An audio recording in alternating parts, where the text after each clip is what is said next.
पिछले कुछ दिनों में बहुत बड़े-बड़े के-ड्रामास के अनाउंसमेंट हुए, टीज़र आए, पोस्टर आए एंड इस महीने में अब तक जितनी सारी के-ड्रामास रिलीज़ नहीं हुई, उससे ज़्यादा सीरीज़ के अनाउंसमेंट हो चुके हैं।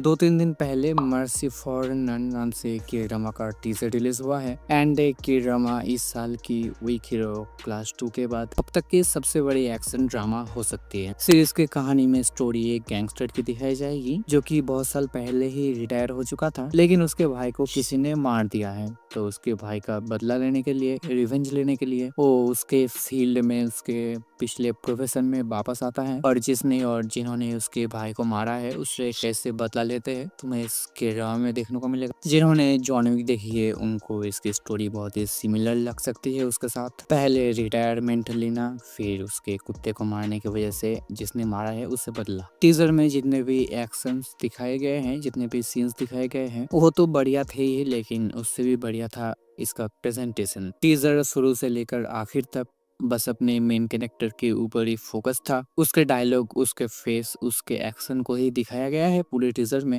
मैं बता रहा हूँ एक ड्रामा तबाही मचाने वाला है। नेटफ्लिक्स की तरफ से सीरीज आ रही है तो चांसेस बहुत ही ज्यादा है कि हिंदी में देखने को मिले। हमारी दूसरी न्यूज की तरफ बढ़े तो सीओ ये जी नाम की जो एक्ट्रेस है, जिन्होंने it's okay to be not be okay, lawless lawyer जैसी के ड्रामास में काम किया है, उनके नेक्स्ट के ड्रामा का अनाउंसमेंट हो चुका है। मतलब कि उनकी अपकमिंग के ड्रामा कंफर्म हो चुकी है, जिसका नाम होने वाला है फॉरेस्ट ऑफ ह्यूमंस। ये एक हॉरर फैंटेसी के ड्रामा होने वाला है, जिसको कि अभी के लिए बस कंफर्म ही किया गया है। सीरीज की स्क्रिप्टिंग, कास्टिंग, शूटिंग ये सभी अभी बाकी है, तो समझ लो धीरे धीरे करके काम स्टार्ट होता है। तो हो सकता है कि 2026 के एंड में या 2027 में के ड्रामा तुम्हें देखने को मिल सकता है। लेकिन अगर तुम इस एक्ट्रेस के फैन हो COAG, इनका ये एक कमबैक के ड्रामा होने वाला है, क्योंकि इन्होंने लास्ट 3 ईयर से कोई भी के ड्रामा नहीं आई है। इनकी आखिरी के ड्रामा रिलीज हुई थी 2022 में, ईव, जिसके पहले 2-3 एपिसोड तो कोरिया में ही बैंड है। तो तुम कितने एक्साइटेड हो इस के ड्रामा के लिए, कमेंट में जरूर बताना। तीसरी अपडेट के बारे में बात करें तो सॉन्ग जोंग की उसकी 21-22 के अराउंड रिबॉर्न रिच नाम से के ड्रामा रिलीज हुआ था, उसका भी सीजन 2 कंफर्म हो चुका है। तुम्हें अगर रिबॉर्न रिच के ड्रामा के बारे में नहीं पता तो एक फैंटेसी के ड्रामा है, जहाँ पर अपना मेन कैरेक्टर एक कंपनी में एज ए एम्प्लॉय काम करता था,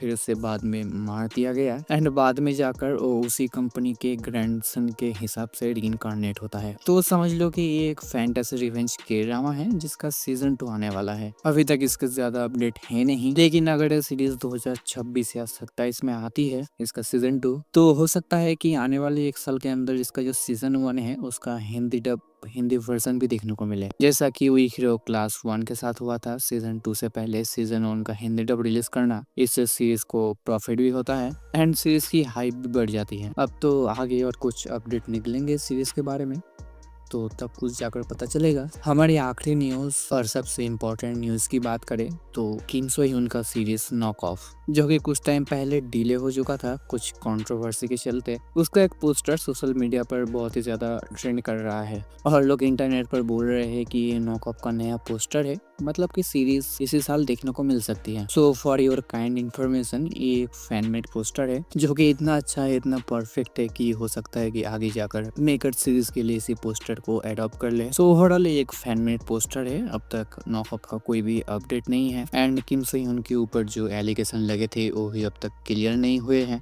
तो मान के चल सकते हो कि 2026 से पहले नॉक ऑफ तो तुम्हें देखने को नहीं मिलेगी और किम सेयन का अभी जो हाल है शायद कभी भी नहीं देखने को मिल सकती है। तुम्हें कौन सा न्यूज़ सुनकर बुरा लगा या अच्छा लगा, कमेंट में जरूर बताना और इस तरह वीडियोस और भी देखने के लिए डू सब्सक्राइब।